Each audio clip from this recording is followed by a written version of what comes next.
Welcome everyone. তোমাদের সকলকে current affairs expert YouTube চ্যানেলে স্বাগত। আমি সন্দীপন স্যার। আজকে আমরা নতুন একটা ক্লাস শুরু করব। যার ফার্স্ট কোশ্চেন তোমরা স্ক্রিনে দেখো কি বলেছে। বলছে name the app that has been recently launch by the ministry of textile to provide important information about minimum support price and agronomy to jute farmers. তো অ্যাকচুয়ালি এই যে আমাদের যে অ্যাপটার কথা আমরা বলছি, এই অ্যাপটা চালু করবার পেছনে একটা বড় কারণ হিসেবে যেটা বলা হচ্ছে, অর্থাৎ পাট চাষ করবার জন্য যে ইনফরমেশনের প্রয়োজন হয়, সেই পাট চাষ সম্পর্কিত ইনফরমেশন এবং মিনিমাম যে সাপোর্ট প্রাইস বা এমএসপি সম্পর্কিত বিষয়ে আমাদের একটা ইনফরমেশন আমরা এই অ্যাপটা থেকে বা অ্যাপ্লিকেশনটা থেকে পাবো। তো সেরকমই একটি অ্যাপ্লিকেশন, যেটা কিনা ভারতের যে টেক্সটাইল মিনিস্ট্রি, তো সেই টেক্সটাইল মিনিস্ট্রি এই অ্যাপটাকে আমাদের লঞ্চটা করেছে। তো আমাদের যেটা কোশ্চেনটা হলো, এই অ্যাপটার তোমার নামটা কি? যে অ্যাপ থেকে আমরা এই ইনফরমেশন গুলো পাবো। তাহলে আমাদের যদি বলা হয়, এই অ্যাপটার নাম মনে রাখবে পাট মিত্র। ওকে? পাট মিত্র এই অ্যাপটার নাম, যে অ্যাপটা থেকে আমরা এই ধরনের ইনফরমেশন গুলো পাবো। এবং মনে রাখবে এই অ্যাপটা যদি বলা হয় কারা তৈরি করেছে, মনে রাখবে JCI, অর্থাৎ জুট কর্পোরেশন অফ ইন্ডিয়া, যারাই কিনা তোমার এই অ্যাপ্লিকেশনটা তৈরি করেছে। এবং মনে রাখবে এই যে অ্যাপটার কথা আমরা বলছি, এই অ্যাপটার উদ্বোধন হয়েছে কবে? লাস্ট ইয়ার, অর্থাৎ 21শে ডিসেম্বর 2023 সালে এই অ্যাপটা আমাদের উদ্বোধন করা হয়েছে। আর এই অ্যাপটা সম্পূর্ণ একটা ফ্রি অ্যাপ, এবং যেখানে তুমি মোট 6টি ভাষাতে এই অ্যাপটাকে যেটা পাওয়া যাবে। মোট কতগুলো? 6 খানা ল্যাঙ্গুয়েজে তুমি এই অ্যাপটাকে পাবে। ওকে? তাহলে আমাদের যদি কোশ্চেনটা বলেছে যে অ্যাপটার নামটা কি? অ্যাপটার নামটা বললাম, যেটা একটা সম্পূর্ণ ফ্রি অ্যাপ। কারা তৈরি করেছে? JCI। কবে উদ্বোধন হয়েছে বললাম। আর এটি কতগুলি ভাষাতে? মনে রাখবে 6 খানা ল্যাঙ্গুয়েজে তুমি এই অ্যাপটাকে পাবে। ওকে? এবার আসি পরের কোশ্চেনে। পরের কোশ্চেন কি বলেছে? Which football club has recently won the federation international the football association club world cup 2023 held in Jeddah, Saudi Arabia. দেখো এখানে যে কোশ্চেনটা বলেছে, এই যে ফিফা, যেটা আমাদের বিশ্ব ফুটবলকে যারা পরিচালনা করে, তো এই ফিফা পৃথিবীর বিভিন্ন দেশগুলোকে নিয়ে যেমন ওয়ার্ল্ড কাপ খেলা পরিচালনা করে, তেমনি একটি খেলা হয় যেটা ক্লাব লেভেলের টিমগুলোকে নিয়ে একটি ফুটবল প্রতিযোগিতা বা একটা ওয়ার্ল্ড কাপ ফুটবল প্রতিযোগিতা পরিচালনা করে। তাহলে আমাদের কোশ্চেনটা করছে, এবারের এই ক্লাব লেভেলের যে ওয়ার্ল্ড কাপ, সেটা তোমার কারা জয়লাভ করেছে? তো তার নামটা মনে রাখবে। কি নাম বললাম? Manchester city. এই ম্যানচেস্টার সিটি যারা এবারে তোমার জয়লাভ করেছে ওয়ার্ল্ড কাপ। কোন ওয়ার্ল্ড কাপ? যেটা আমাদের ক্লাব ওয়ার্ল্ড কাপ, যেটা 2023 এই ওয়ার্ল্ড কাপটা জয়লাভ করেছে। আর এটা কারা পরিচালনা করে? ফিফা। ফিফা মানে যার পুরো নামটা এখানে দেয়া রয়েছে। এবং এই ফিফা কবে তৈরি হয়েছে? তাহলে মনে রাখবে ফিফার এস্টাবলিশমেন্ট ইয়ার যদি বলি, 1904 এ ফিফা তৈরি হয়। এবং ফিফার যে হেডকোয়ার্টার যদি বলা হয়, এদের হেডকোয়ার্টার মনে রাখবে জুরিক। ফিফার হলো হেডকোয়ার্টার। আর এই মুহূর্তে ফিফার যদি প্রেসিডেন্ট বলা হয়, তাহলে মনে রাখবে কি নাম? গিয়ানি ইনফ্যান্তিনো। তিনি হলেন ফিফার বর্তমান সভাপতি। তাহলে আমাদের যদি কোশ্চেন করে কারা জিতেছে বললাম। আর এবার যদি কোশ্চেন করে এবারের বিশ্বকাপ, যে ক্লাব লেভেলের যে বিশ্বকাপ ফুটবল, তার রানার্স টিমের নাম কি? মনে রাখবে ফ্লুমেন্স।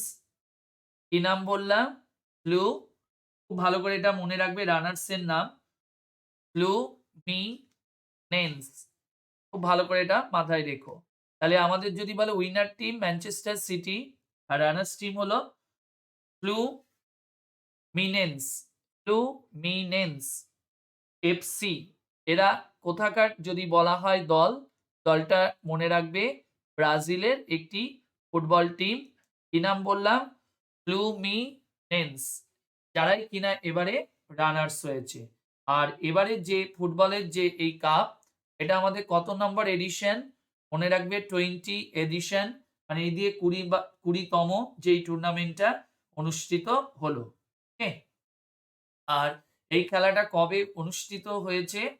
মনে রাখবে ডিসেম্বর মাসের, অর্থাৎ গত বছরে 12 তারিখ থেকে 22শে ডিসেম্বর পর্যন্ত, অর্থাৎ 22nd ডিসেম্বর পর্যন্ত আমাদের এই খেলাটা অনুষ্ঠিত হয়েছিল লাস্ট ইয়ারে। ঠিক আছে? এবার আসি পরেরটা। পরের কোয়েশ্চেনটা কি বলেছে? ভালো করে দেখো।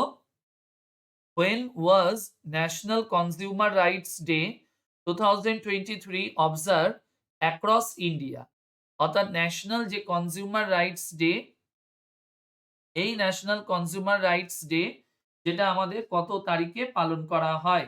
তাহলে মনে রাখবে তারিখটা হলো 24 ডিসেম্বর, যেটা প্রত্যেক বছর এই দিনটাকে আমরা সেলিব্রেট করে থাকি। ওকে? অর্থাৎ যেটাকে আমাদের হিন্দিতে যদি বলি ভারতীয় গ্রাহক দিবস বা ন্যাশনাল কনজিউমার ডে, এটাকে আমরা পালন করি কত তারিখ? 24 তারিখ। কারণটা কি বলছে? অর্থাৎ আমাদের দেশে এই যে কনজিউমার প্রোটেকশন অ্যাক্ট, কি বললাম? Consumer protection act, CPA. এই কনজিউমার প্রোটেকশন অ্যাক্ট যেটা কবে? 1986 এর এটা একটা অ্যাক্ট। ওকে? আর এটাই তৎকালীন ভারতের রাষ্ট্রপতি যেটাকে বলতে পারো কার্যকর করে বা সাইন করেছিল এই তারিখটাতে। সেই কারণে আমরা এই 24শে ডিসেম্বর, যেটা প্রত্যেক বছর এই দিনটাকে কনজিউমার রাইটস ডে হিসাবে এটাকে আমরা সেলিব্রেট করে থাকি। দেখো এবার কি বলেছে কোশ্চেনে, বলছে Good Governance Day 2023 was observed across India on 25th December to mark the birth anniversary of which of the PM Prime Minister of India? অর্থাৎ ভারতবর্ষের কোন প্রধানমন্ত্রীর যদি বলা হয় বা জন্মদিন উপলক্ষে, বার্থ অ্যানিভার্সারি উপলক্ষে এই দিনটাকে আমরা পালন করে থাকি। কি দিবস? Good governance day. বাংলায় যাকে আমরা কি বলি? সুশাসন দিবস। খুব গুরুত্বপূর্ণ একটা দিন। কত তারিখে? তাহলে মনে রাখবে 25th ডিসেম্বর, যে দিনটাকে আমরা সেলিব্রেট করি গুড গভর্নেন্স ডে হিসাবে। অর্থাৎ আমাদের দেশের যে প্রাক্তন প্রধানমন্ত্রী, কি নাম? অটল বিহারী বাজপেয়ী। মানে আমার কোশ্চেনের উত্তরটা হলো অটল বিহারী বাজপেয়ী। এই অটল বিহারী বাজপেয়ী আমাদের দেশের প্রাক্তন প্রধানমন্ত্রী। সেই প্রাক্তন প্রধানমন্ত্রীর নামে বা তারই জন্মদিন উপলক্ষে, বার্থ অ্যানিভার্সারি উপলক্ষে আমাদের এই 25শে ডিসেম্বরের দিনটাকে পালন করা হয় গুড গভর্নেন্স ডে। তার মানে আমাদের কোশ্চেনের উত্তরটা কি আসবে? অটল বিহারী বাজপেয়ীর কথা এখানে বলা হয়েছে। ভালো করে এটা মাথায় রাখবে। এবং ইনি হলেন আমাদের দেশের 10ম প্রাইম মিনিস্টার। ওকে? আচ্ছা, এবার দেখো পরের কোশ্চেনটা যদি বলা হয়, পরের কোশ্চেনটা আমাদের একটা বইয়ের নাম আমি এখানে দিয়েছি, বুক। খুব ভালো করে এটা মাথায় রাখবে। যে বইটা খুব গুরুত্বপূর্ণ একটা বই। কোশ্চেনটা বেশি কিছু দিইনি, জাস্ট শুধু বইটার নাম দিয়ে দিয়েছি। ওকে? তাহলে আমাদের কোশ্চেনটা করেছে ব্রেকিং দ্য মাউল্ড রিমেইনিং ইন্ডিয়াস ইকোনমিক ফিউচার। যেটা একটা বুক, যে বুকটা কে লিখেছেন? তাহলে মনে রাখবে রাইটারের নাম যদি বলি আমরা, প্রথমত ইনি কে? রঘুরাম রাজন, যিনি কিনা আমাদের এই বইটি লিখেছেন। আরেকজন মিলে লিখেছেন, তার নামটাও মনে রাখবে, রোহিত লাম্বা।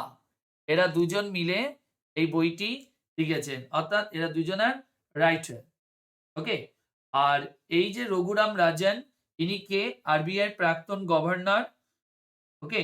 আরবিআই প্রাক্তন গভর্নর রঘুরাম রাজন এবং একজন অর্থনীতিবিদ রোহিত লাম্বা, যারা এই মিলে এই বইটা লিখেছেন।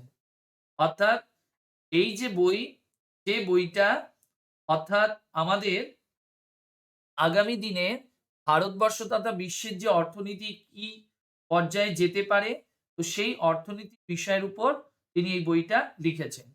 এবং এই যে রঘুরাম রাজন, যার কথা আমরা বলছি, ইনি হলেন আমাদের দেশের, মনে রাখবে, প্রাক্তন গভর্নর। কোন সময়ে ছিলেন? 2013 সাল থেকে মনে রাখবে 2016 সাল পর্যন্ত আমাদের দেশের প্রাক্তন গভর্নর হিসেবে ইনি কাজ করেছেন এবং আমাদের দেশের ইনি হলেন 23তম গভর্নর হিসাবেও তিনি দায়িত্ব পালন করেছেন।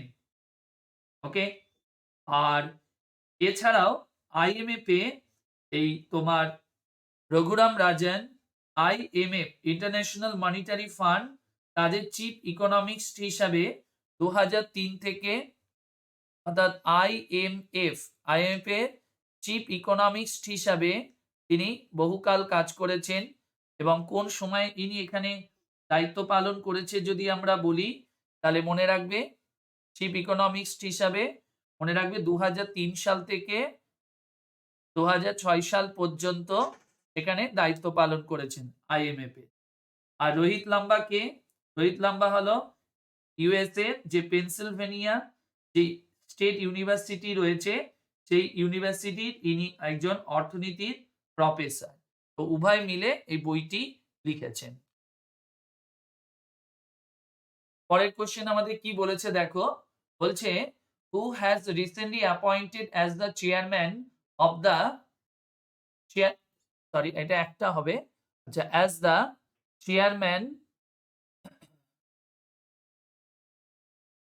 as the chairman of the BSE Limited with effect from 17 January 2024 অর্থাৎ এই যে BSE অর্থাৎ বোম্বে স্টক এক্সচেঞ্জ, এই বোম্বে স্টক এক্সচেঞ্জের নতুন কি পোস্ট যদি বলি চেয়ারম্যান পোস্টে কে এসেছেন তাহলে নামটা মনে রাখবে কে এসেছে, প্রমোদ আগরওয়াল, যিনি BSEর নতুন চেয়ারম্যান হিসাবে দায়িত্ব পেয়েছেন।